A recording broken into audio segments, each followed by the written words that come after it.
So, as you can see from my first slide, what I'm going to talk about is taking your genealogy studies further and look at related activities that you can do from home at the moment. So, um, let's see here. So what I'm going to cover is looking at the University of Strathclyde's offering. So what we have available that's online, because all of our courses at the moment are now online. There's no on-campus teaching happening, though usually we do have beginner through intermediate 8-week courses happening on campus, and those we're hoping will start back up again in January of next year. So, but we always have online classes, 8-week ones, and then our master's degree. And at the moment, there are non-genealogy classes that are running. These are real-time classes, so they have lectures and things like that from April. And a lot of those are kicking off throughout April, and those range in things like, a couple of weeks up through language classes, which will take a longer period of time. I'm also going to talk about classes from other online providers, and these are providers that I specifically have experience with. So there will be other providers out there, but I don't necessarily have experience with them personally. So, and then I'll look at other MOOCs through FutureLearn, and there's some really interesting ones happening at the moment or just about to kick off. So, and then at the end, I'll talk about what to do from home. So just focusing on what we offer here at Strathclyde, as I said, we do have the 8-week online classes, and these, are offered through a virtual learning environment called My Place. So it looks a bit different than what you're used to at FutureLearn, but it's the same type of thing where materials are released at the start of the week. You have time to work through them, and there are assignments as well that you can take with these. So, and then we do have the master's degree as well. So, and all of this is online. Talk about these more fully. So, yeah, the 8-week courses, they start at 3 times throughout the year, October, January, and April. So the next start date is actually next Monday. And it's not too late, I don't think, to get on these. I haven't heard that they've filled up. And you can enroll online, and I'll put up the slides after the talks are done, so you have access to the URLs and things like that. But as I said, how these work is course materials are released every week. You work through them. There's a couple of real-time sessions, but these are recorded and they're totally optional. So you can watch those later. And you can take these for credit or not. It's totally up to you what you choose. If you want to take credit, the credit is undergraduate credit, and there's called open studies credits, and there's a lot more information on our website about how these work and what you can get from them. And to get the credit, obviously you need to do the assignment and pass the assignment on each course. So a range of different topics here. Lots of people start out with the introduction. This focuses on Scottish, but also English and British research more broadly, and has you do a 3-generation research report, and you can choose your own family or someone else's. So and I've had people take that class who've been doing genealogy for years and say that, oh, actually, I learned something from it, which is always a good thing to know. And then we have 2 DNA classes. So if you are interested in learning more about DNA, you might take either the autosomal or the genetic genealogy classes as well. So there's really no entry requirements for any of these, but you'll need to know how to use the internet. But if you're here having done the FutureLearn course and are on this chat session, you'd be just fine. Because there is a real-time chat element to these, although that's optional, it is useful to have a strong internet connection. But I certainly have had students who haven't, and they've been just fine. So I think particularly as you log on, download the materials, you can wait until a time that you have a better connection. So This academic year, these are £176 per course, and for that you get the attention of a tutor who will look at your work and answer your questions. There are forums that you can ask questions on and get support. So yeah, and there's the URL. All of the online courses are listed there, and you can find out more and then register online for those. So yeah. Okay. So our master's program, it really our focus with this is giving people the sort of breadth and depth of experience and knowledge of using British records and research techniques in particular. So we're interested in both England and Scotland in this, so to try to be broadly balance between the two countries. We also include Wales and Ireland as well. But really the focus is really more specifically on England and Scotland. So um, they are British based, as we've said, but as you go along in the course, you have the ability to focus more on a particular area of interest to yourself. So, if you're interested in the US or Australia or whatever, you could start doing research projects focused on those particular areas. So. And really what we're looking for is to get people out the other end kind of ready to start professional practice, whether you're interested in being a professional genealogist or not. That doesn't really matter to us so much, but that's kind of the level that we're training people to undertake research at. And that's not to say that you'll learn absolutely everything you need to know on the course. That's not the case for any master's degree. It's a starting place that you then go forward and learn more. That was certainly the case with my master's in library science. Oh, I got a good grounding, but as every librarian that I worked with told me, oh, that's just the beginning. You'll learn a lot more about your skills, and that was certainly the case. So there's 3 different steps for the master's degree. So we've broken it up into 60 credits. So the full master's degree is 180 credits. First 60 credits is what we call the postgraduate certificate, and that's the place where we really focus on UK records and research. Some people stop at that 60 credits. They've learned what they want to know, and that's fine. You can do that. You then can also go on and take the next 60 credits, which will gain you the postgraduate diploma, and this is the area in which you can start looking out beyond the United Kingdom. And then the full master's degree requires you to do the dissertation, which is 60 credits, and topic is chosen by you, the student, with a lot of input from the tutor team. So throughout the diploma and then into the dissertation year, we help you understand what type of topic might be possible to do for a genealogy degree, and also work through what it takes to do a dissertation. It, the master's can be taken part-time, full-time. Full-time's over 18 months, part-time is 3 years, and you can also do the certificate and diploma levels in modular versions, and each of those, so the certificate modular is 2 years, and the diploma is 1.5 years, but really it fits into 2 academic years. So if you want to do the modular version of the full degree, then it's 5 years, 2 for the certificate, 2 for the diploma, and then the dissertation is done in 1 year. So it's quite complex, all of this. We have a frequently asked questions document on the website, which goes into a lot of detail about the different options and how they work and so on and so forth. So if you're interested in that, do download that. There's also timetables and things like that up on the website as well. So, and if you look at that stuff, still have questions, let me know. My email will be on the very last slide, and I'll put that up. So, on the master's degree, it's entirely online. And the other thing about the master's degree is that it's primarily asynchronous. And what that means is we don't hold lectures every week or every day at a particular time that you have to attend.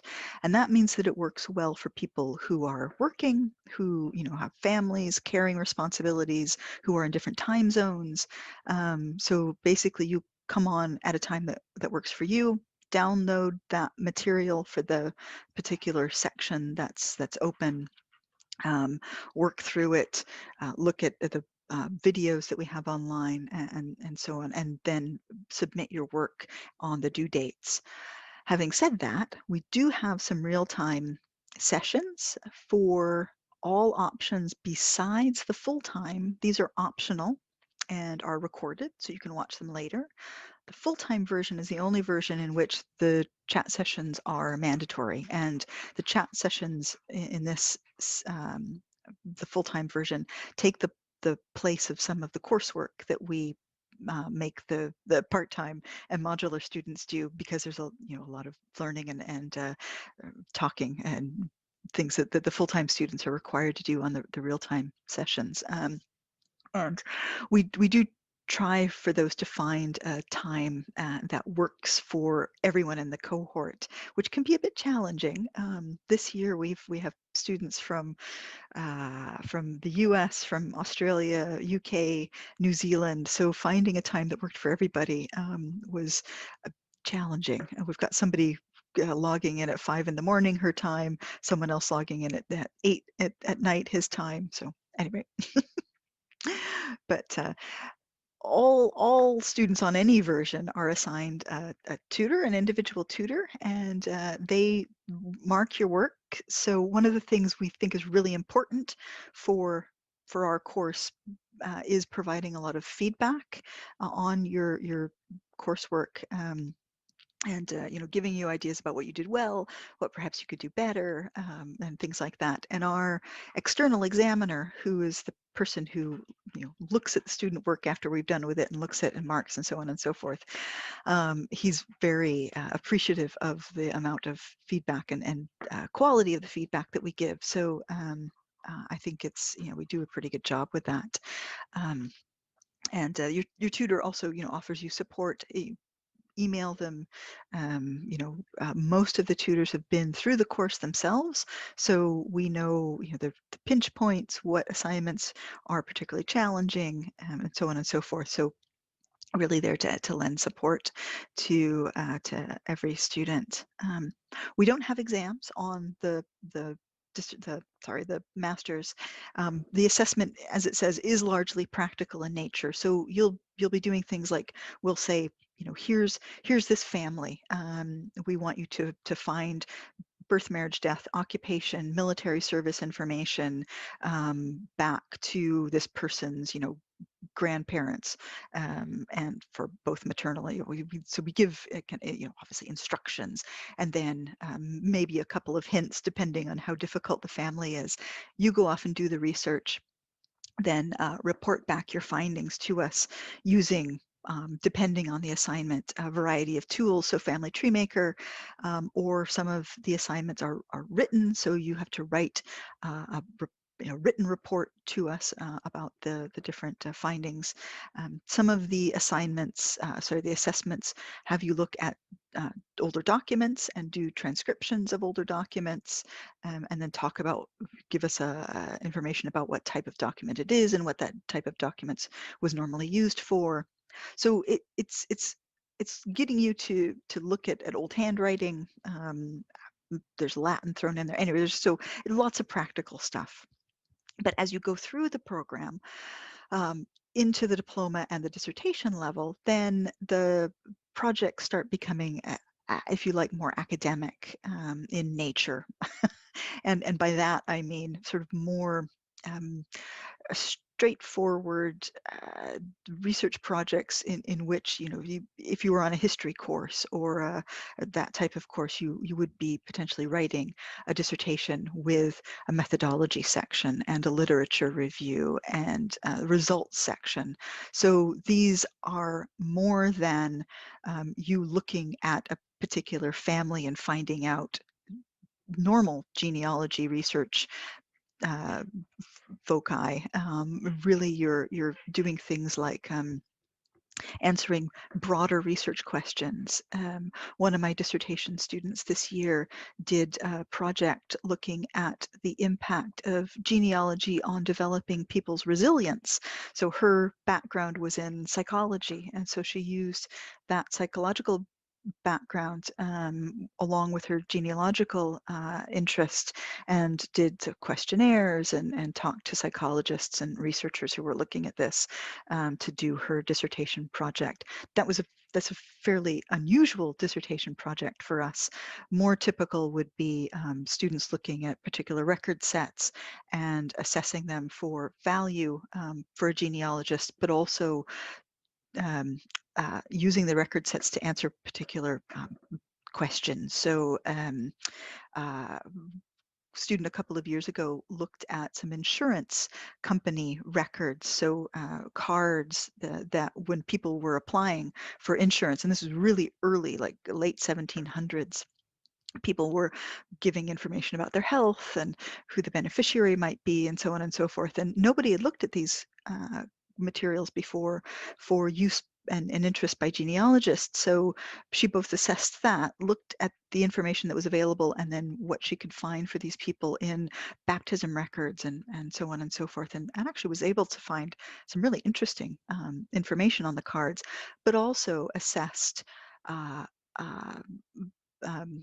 some information about women, and did some looking at women in this particular level of society, and also kinship patterns, how people were relating to one another. So it was a bigger project than just um, assessing and following a particular family line. So people done huge variety of different projects for their dissertations and research projects on the diploma. So it's always fun to work with people. So this is a screenshot from the virtual learning environment that we use, and it's based in Moodle, if any of you have ever used that uh, environment. It's called My Place for us, and you see it is different than the FutureLearn environment, perhaps a little less friendly and engaging, but it works well for uploading assignments and assessments and forums and so on and so forth. So, and yeah, so the links here are to downloadable PDFs of the text that we've created on specific areas. We've also recorded these so you can listen to the audio version. And in a lot of cases, we've had experts create presentations. So Chris Payton, who you might know, is an amazing researcher and focuses on Scottish and Irish research. And he did a half an hour presentation for us on house history. So wow, we've got things like this scattered across the um, the course. So just an idea of what you might be looking at if you join us for that. So for the master's degree, we do typically require an undergraduate degree or evidence of study skills. And I really don't want to dissuade people who don't have an undergraduate degree from joining us. We have a number of students on the course every year who come on and are very successful on the course who don't have undergraduate degrees, or perhaps started a degree, didn't finish it for whatever um, uh, point that might have been.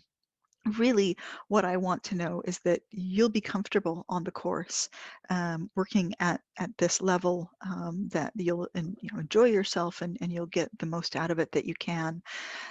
It's the course is quite expensive, and it also takes a lot of time. Even the part-time modular versions take quite a bit of time. So I really want people to be happy and comfortable on the course. So if you do have training through work, so on and so forth, have done work that's required you to write pieces, and obviously you'll have deadlines. So really, I need to know that you can submit work of a good enough quality on time. And so, I'm happy to have emails about this, and these are the things that I've done. I've done volunteer work. Yeah, happy to talk to folks.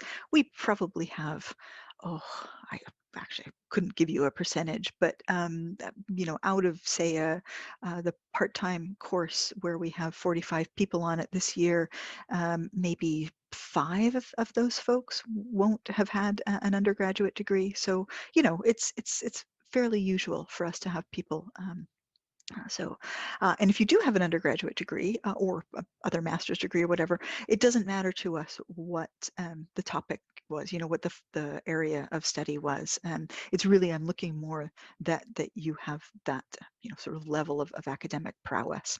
So I would like to see some experience in genealogical or other research, relevant research. So if you've done historical research or research in archives, legal research, people who have retired or are still working for the police service, I find are fabulous genealogists because you're used to solving problems and looking at things logically. You don't need to have done genealogical research or anything for like years and years and years. Being on this course and doing some of your family is probably enough, but it would be good if you've used a range of sources like birth, marriage, and death, census. You did sort of stretched your wings a little bit and have done some work. It's very hard for me to totally pin down exactly what I need to see, but we have you write a personal statement as part of the application process. So, that's a way for me to assess that. So fees can be found on the website. I'm trying to think of the full-time master's, which is all of the fees rolled into one. I think it's just over £8,000 for this last year. I must admit it's been a while since I've looked at it. So for this certificate, so the first 60 credits, it's maybe £3,300, something like that. Sorry, I'm not sure how much it is, but it's on our website. And that's what I mean about it being, it's a chunk of money. So, think about it before you come on. So if you're in the United Kingdom, all of the countries within the United Kingdom offer student loans for the part-time and full-time versions. Some countries offer loans for the modular versions. I think Northern Ireland and maybe Wales do as well. But anyway, check with the loan providers. So, okay, moving on from us onto other online providers that are out there. So Pharos Tutors, they're based in the United Kingdom, and they offer a wide range of courses all online. Here's a couple of examples of courses that I can see that are coming up. And these range from a couple of weeks long through, I think, maybe 5 or 6 weeks. Some of them you can do assessed work on, and some of them are there's no assessed work. It's just listening to lectures and having contact with the tutor as well, so you can ask questions. But they are I know the people who run this, and a lot of the tutors who are on it, very good people. So have a look at their website. They're great, and I've heard very good things from students who've taken their courses. So again, the Society of Genealogists, who are based in the United Kingdom, they have a physical space down in London, but of course everything's online at the moment, and they offer courses and events. They actually work with Pharos Tutors to offer some courses, but they also do like talks, half-day events, things like this. Really, excellent events and courses. They do cost, but it's not terribly dear. If you are a member, you get a discount, and that's the URL. And as I say, I will put up the slides so you can look at that. These are real time. So although I think they do have some that they've recorded or that you can access later. So the National Institute for Genealogical Studies is based in Canada, and again, a massive range of courses. Pretty much anything you can think of, they've got a course on. Beginner to advanced, really impressive range of courses. So again, I know some of the people who teach with this institute, and they are quality folks. So yeah, have a look at their website too. There are other providers too. You can try Googling online genealogy courses, online genealogy talks. A lot of the genealogy societies around the world will hold courses and events. So, if you're interested in a particular area, Australia, do a search on Australia historical courses, and you'll come up with a bunch. So, and I would say that ones that are run by official societies you'll probably get some really good quality events and courses from those. So, okay, looking at FutureLearn itself, things that I've noticed coming up, there's this suite of courses called Working Lives, and these are courses actually that the University of Strathclyde put together, people in our history and I think literature department put together. And there's a railways one, coal mines and textile work. The railway course, they worked with the Railway Museum down in York, and it's great fun, that course in particular. All of these I do actually a little cameo on, talking about looking for your railway ancestors. But I think these are shorter courses, 4-week courses. So, and this early history of the Quakers one is one that just caught my eye. This one's I think currently running. So yeah, British Army, and the Guide for the Curious Researcher. It doesn't actually look like that one's up and running at the moment, but I'm hoping it comes back because it was really quite a good course. But if you follow that URL or just go onto the FutureLearn site and type in as subject history, you'll get a huge long list of potential courses that have history involved in them. So um, good ones, and these are more more often they're free to take part in, and and you'll need to pay for ongoing access, but you can just take it again when it runs again. So, and then thinking about things that you can do from home. Um, One of the things that I think is particularly cool is getting involved in indexing or transcribing record sets. And there's a lot of different organizations that are looking for help with this.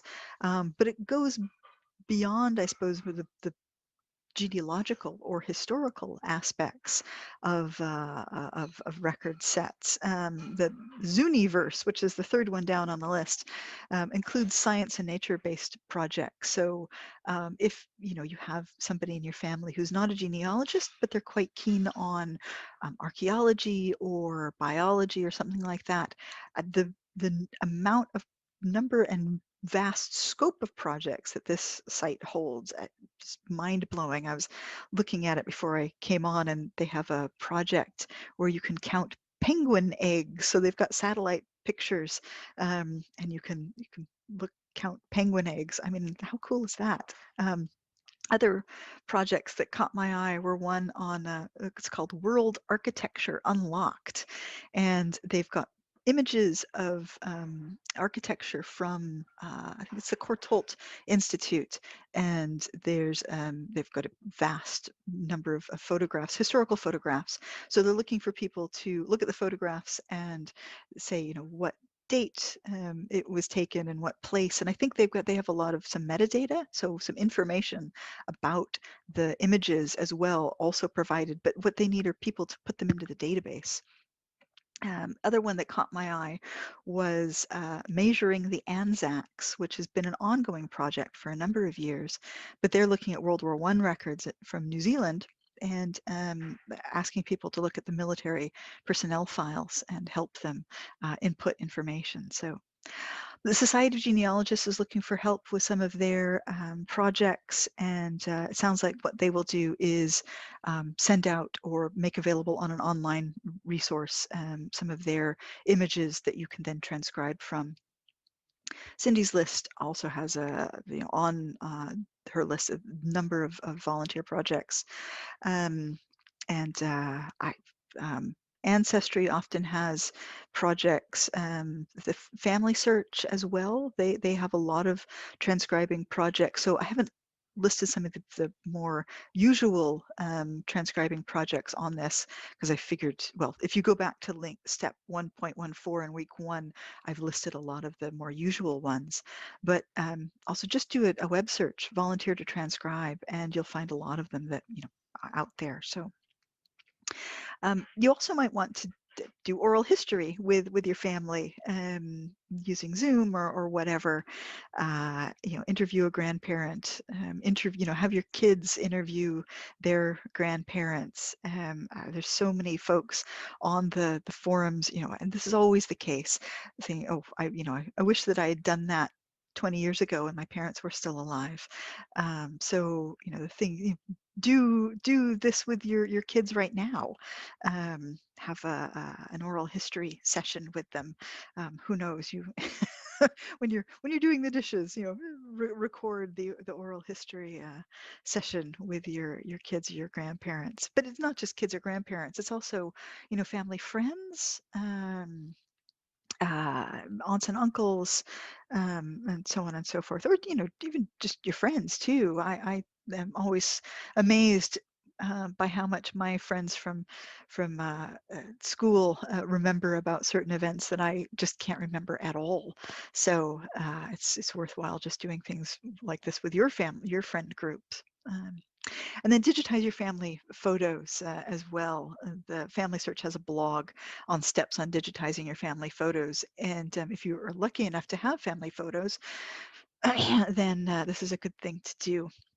I have a lot of family photos myself which haven't been digitized, and I keep thinking one day when I get time, I'll do that. So if you do have some time on your hands at the moment, it would be a good thing to do. But yeah, so those are my thoughts about things to do from home, and hopefully your archives and libraries will open up to you soon in the area where you're at, and you'll be able to get out in person and look at some of the record sets that may have been dangling there and teasing you for the last year, and having you want to get involved with those. So if you do have questions that come up after the chat is done, please email me. I'm happy to answer questions via email. Also have a look at our website because there's a lot of information up there about our courses. So, okay, I will stop sharing now and come off and have a look at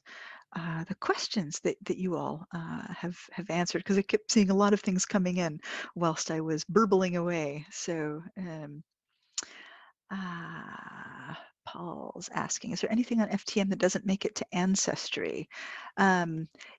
Yes, there is. On Family Tree Maker, you can create your own fact types. So because Family Tree Maker has a standard set of fact types, and so you can create your own. And often I know that when I have created my own fact type, then that won't upload to Ancestry. And it also, if you're creating a GEDCOM file, sorry, I'm getting really technical here, it won't transfer on a GEDCOM file if you're sharing that with someone else as well. So Sarah's asking if we progress to do the certificate, even the diploma, is there a repetition of the work we've already done? Does it provide yeah, so yeah, good grounding. Some parts of the certificate in particular, we do go over methodology and some organizational points, but it's in much greater depth, I suppose, than what's on the MOOC. So yeah, so there will be repetition, but some repetition's no bad thing. Oh, if you hit a complete brick wall and can't find a way around it, well, yeah, uh, I would say let it pause. Go back and look at the the question later. You might find some different ways of uh, answering the question. Also, new databases, new record sets come up, and from time to time, and some of those might allow you to answer the question. That actually happened to me with George Hunt, who you all looked for his death record.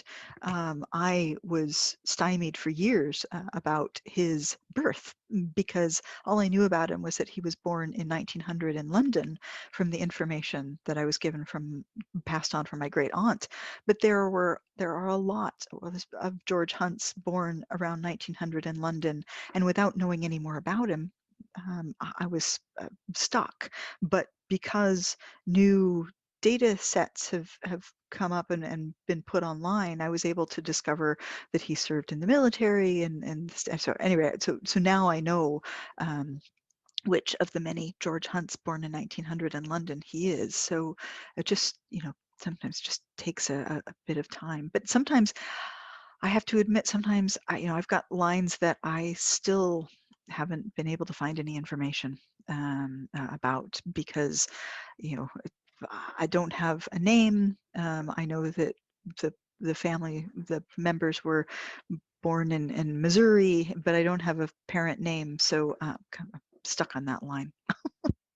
Yeah, and I may never get past that. So, right, I'm gonna answer the course ones first. So, Elizabeth, required to work on non-UK research for the PG diploma, Irish research. Yes, absolutely. So some of the areas that we look at in the diploma do go beyond the United Kingdom. So you have to learn about doing work in Australia, New Zealand, and some European countries, US and Canada. So you are forced to do those. But for the bigger research projects, you can certainly choose to focus on a particular country. So if you wanted to do all of those extra ones based in Irish research, that'd be perfectly fine. So, uh,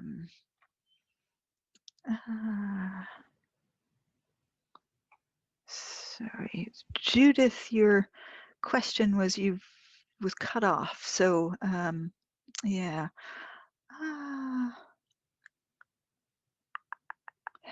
Okay, let me go onto the chat and just see if there's anything on the chat about course.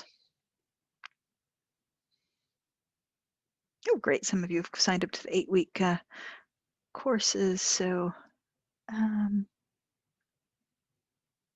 I'm just staring intently at the screen and looking at the chats. Always looks so odd when people do this.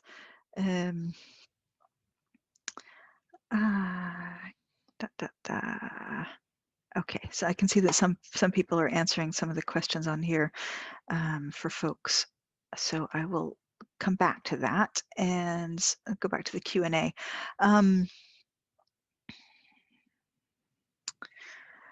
Allison's wondering about protocol for adding adoptive parents to the family tree. So one of the articles that I linked to on the, I think it was the chart article on this week's course, focuses on looking at how to add adoptive parents to your family tree.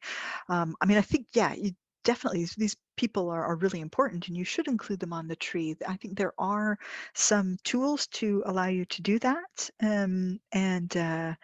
yeah, not really a protocol, but I think you just need to make it clear that these folks are blood relations, these folks are adopted relations.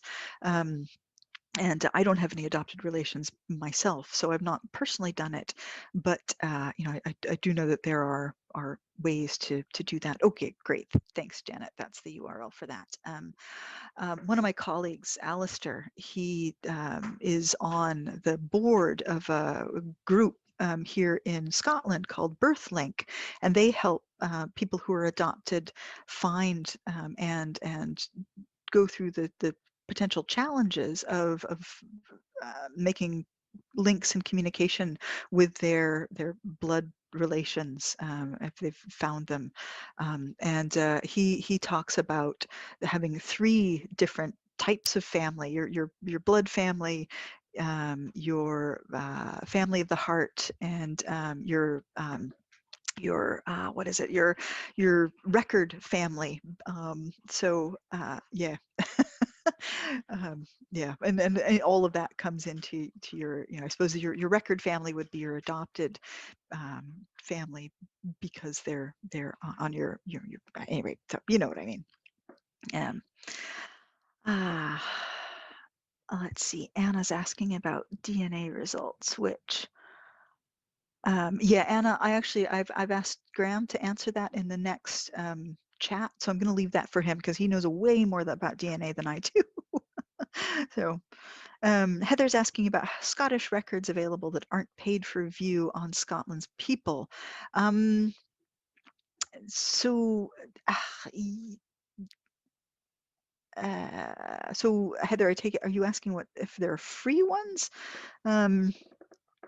Not really. I mean, there's the 1881 transcription of the Scottish census that I think is free on Scotland's People, but pretty much everything on Scotland's People you have to pay for. If you go in person to the Scottish Archive in Edinburgh, then there are some record sets that you can access via what's called their virtual volumes, but and that did include, or maybe still includes, the Kirk session records that they've just released on Scotland's People. But it doesn't include the regular birth, marriage, and death and census stuff.